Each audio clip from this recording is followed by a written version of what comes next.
In this video, I will show you how to fix LG TV not turning on.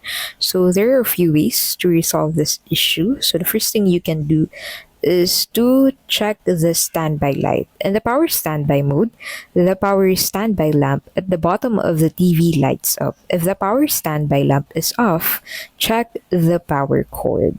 Now, if your LG TV will not turn on, it could be an issue with the power outlet, connected device, remote control, or the TV itself.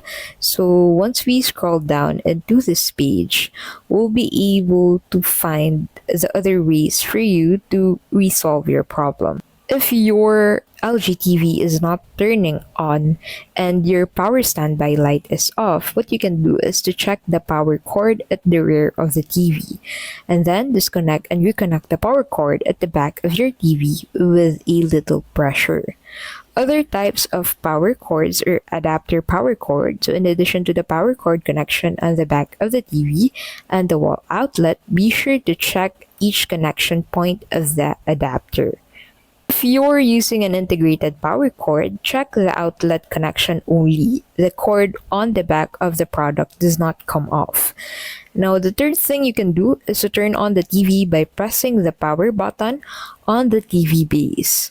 Now, if the TV turns on with the power button on the base, please go ahead and troubleshoot your remote because that means the remote is the issue.